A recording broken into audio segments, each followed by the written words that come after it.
Om Swastiastu. Om Anobadrah Kertawu Yantu Wiswata. Om Atma Tatwatma Sudamam Swaha. Om Brahma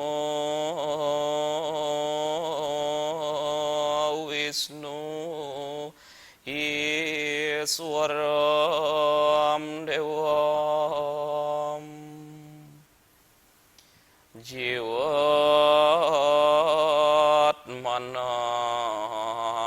Trilokanam Sarwa Jagat Pratistanam Sudah Klesa Winosanam.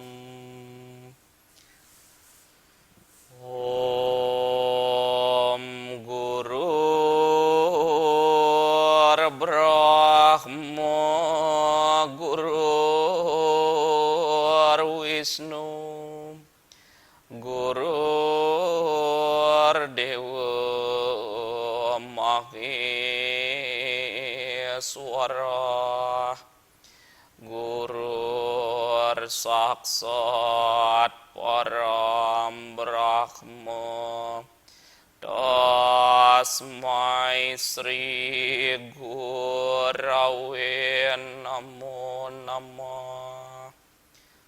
Om Prano Dewi Saraswati Wajibir Wajiniwati. Om Awignam Astu Namo Siddhyam.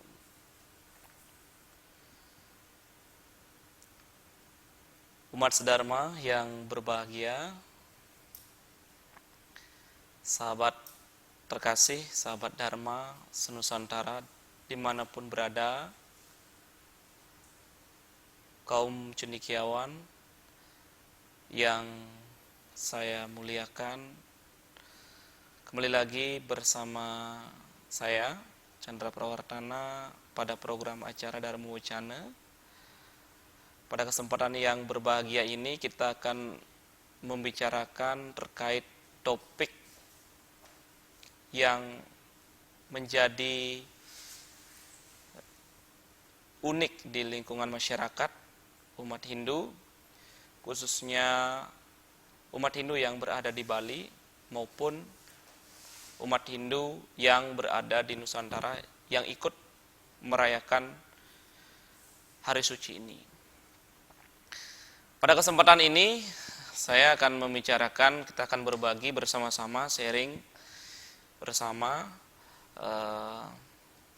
dengan Nergamayang Dewek Titiang Puniki. Kalau diumpamakan waluya kadi kunang-kunang anarung sasi, seperti layaknya kunang-kunang di malam hari ya. Tan dumade nyamenin dumilah sang yang merga ngebedipati, tidak bisa menyamai sinarnya sang yang betara surya atau matahari itu sendiri.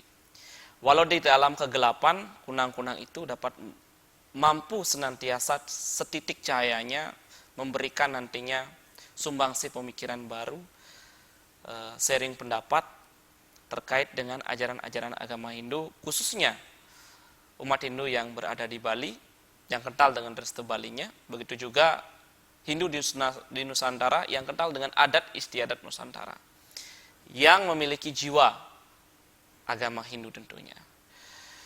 Umat sedharma, kita sering jumpai bahwa setiap ritus keagamaan Hindu itu erat kaitannya dengan tatwa, susila, dan upacara. Tatwa, susila, dan acara. Tatwa, susila, dan acara, acara di dalamnya terdapat upacara dan upakara. Tatwa, susila, dan acara ini adalah merupakan fondamen atau sering disebut sebagai pilar kehidupan beragama Hindu. Dia merupakan pilar. Namun dasar beragama Hindu kita adalah Pancasrada yang sudah barang tentu umat sedharma dimanapun berada mengetahui itu Pancasrada, lafal dengan Pancasrada, bahkan mungkin dari sisi ilmu pengetahuannya sudah mengetahui semua. Brahman, Atman, Karma Pala, Punarbawa, dan Moksa merupakan dasar dari beragama Hindu. Umat sedharma, pilar Tri Tatwa Susila dan Acara ini merupakan dasar utama kalau kita berbicara umat Hindu se-Nusantara. Kalau kita beragama Hindu, jelas rujukannya Tatwa Susila dan Acara. Tatwa ini sumbernya dan rujukannya sudah pasti sastra. Kalau kita berbicara agama Hindu, jelas rujukan kita adalah sastra. Kemudian susila, tata cara atau tingkah laku atau proses kita melakukan isi saripati di dalam tatwa itu sendiri. Ya. Kemudian yang ketiga adalah acara. Semua aktivitas manusia atau umat Hindu khususnya yang memiliki cara-cara tertentu dalam ritual keagamaannya. Ini acara. Di dalam acara ada upacara dan ada upakara. Upacara ini erat kaitannya dengan ritus atau tempat, situasi, kondisi, dreste, desa, kemudian diatur lewat kesepakatan umat Hindu di daerah setempat. Kalau upakara sudah jelas piranti atau sarana yang dipergunakan sebagai simbol komunikasi dengan yang dimuliakan.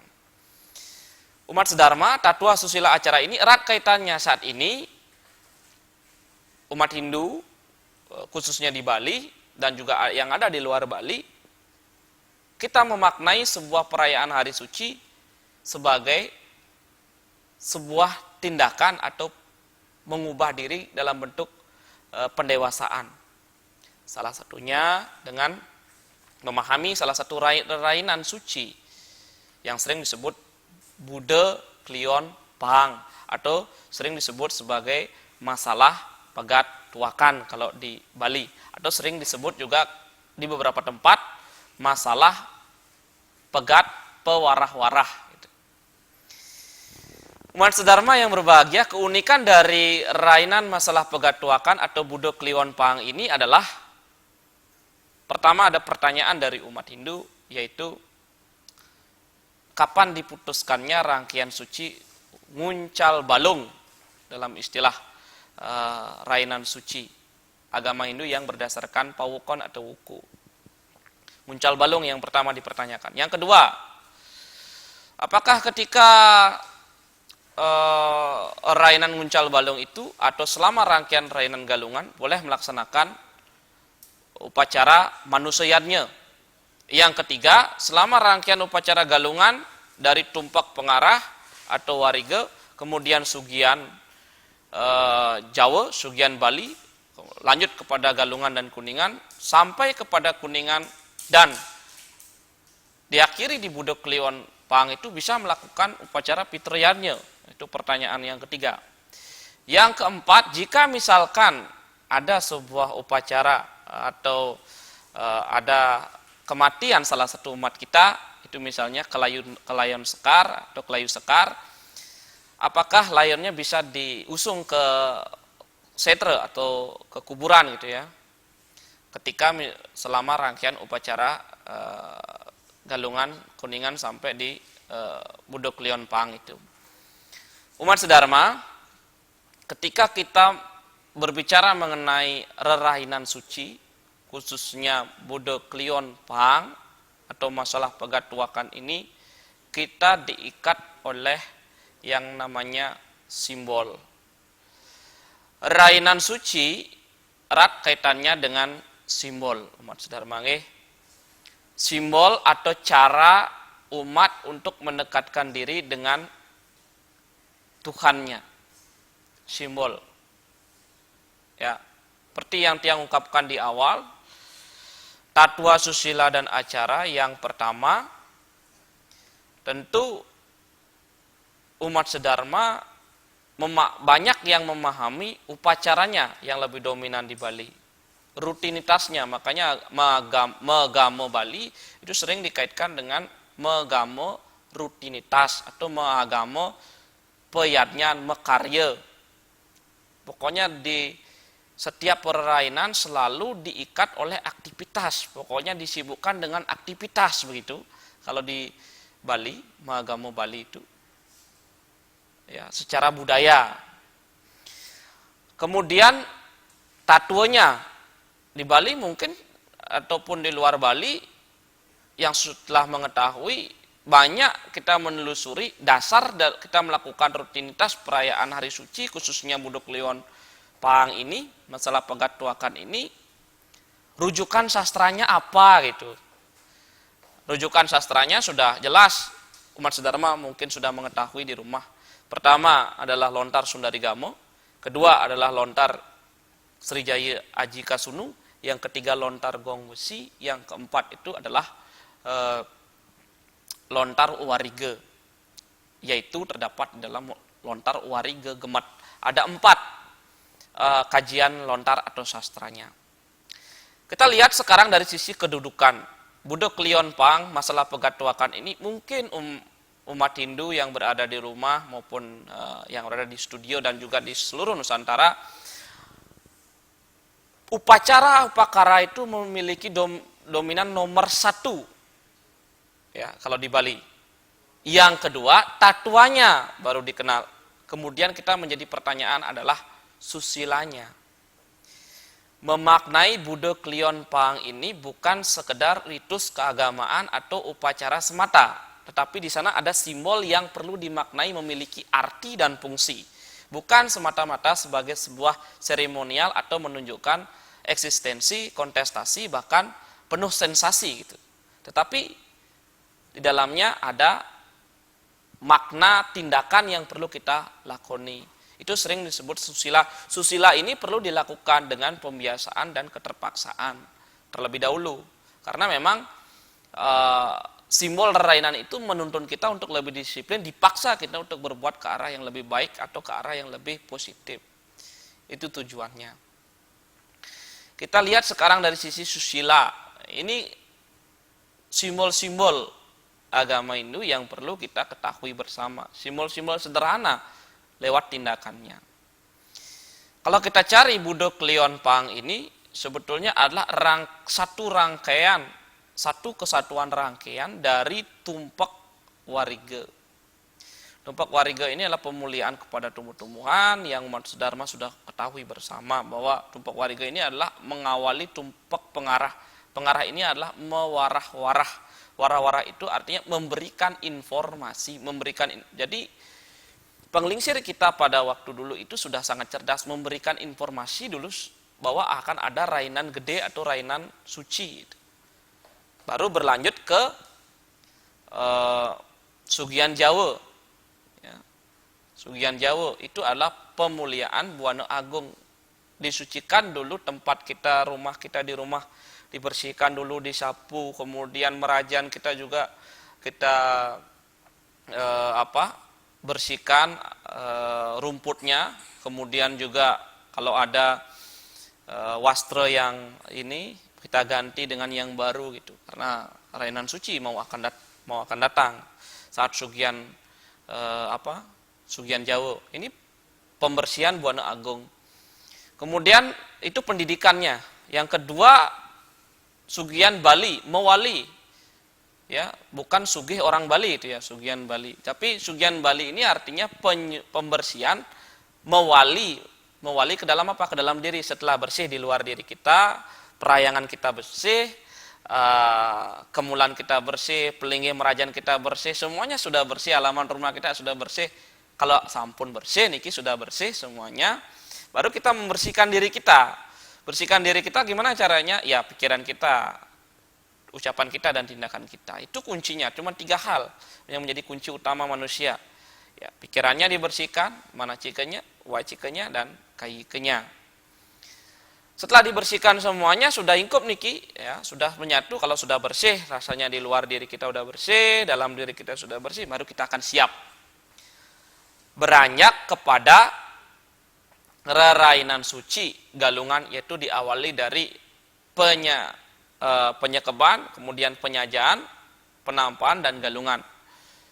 Ya, penyajaan, penyekeban, itu membuat jajan, itu diajarkan kita ritus, pokoknya aktivitas terus. Ya, penyajian membuat jajan itu sebetulnya kalau sekarang kan praktis buat beli jajan ke pasar saja itu kan. Sebetulnya itu diberikan pendidikan kita bahwa kita perlu belajar untuk membuat jajan kreativitas sendiri gitu dari sisi susilanya. Kadang kan umat Hindu terjebak hanya pada upacaranya, pada tatuanya, wiar tekang japu mantra yang keselimur duweni raja muatama.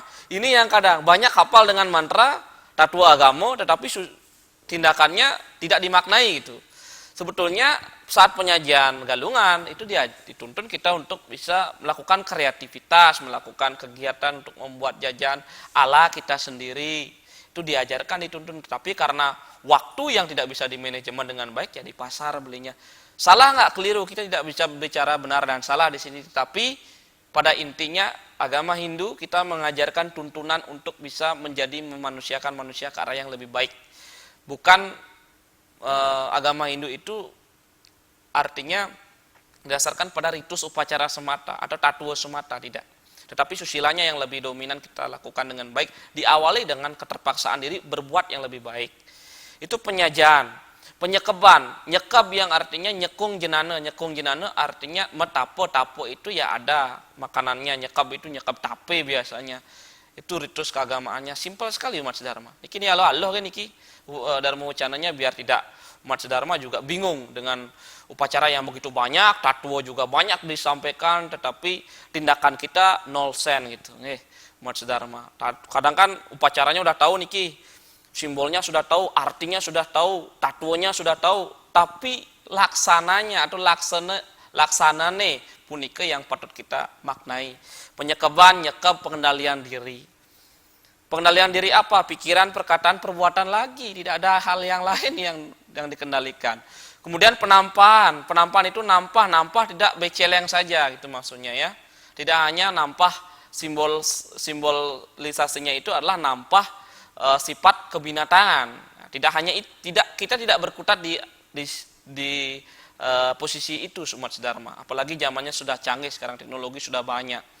Penampahan itu artinya nampah apa yang perlu dikurangi pikiran kita yang negatif, ucapan kita yang negatif, tindakan kita yang negatif. Walaupun simo dreste yang berkembang di balik itu tetap dilanjutkan dengan simbolisasi tradisi, yaitu nampah misalkan bawi dan seterusnya. Roda perekonomian kan akan berputar jadinya. Itu pendidikan juga di pemberdayaan umat dalam agama Hindu.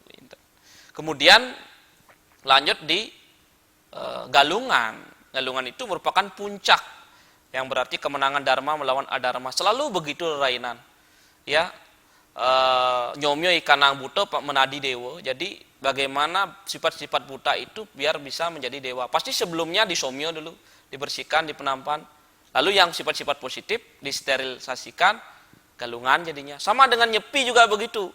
Pengerupukan dulu, disomyo dulu, menadi dewa, kayak nampun di dewa dari betara. Wow, niki sifat-sifat ini perlu kita dimuliakan gitu. Setelah dimuliakan, dimasukkan dalam diri kita, oh gimana caranya berbuat seperti layaknya para dewa, seperti layaknya betara, seperti layaknya para leluhur kita, seperti layaknya ide betara-betari kita.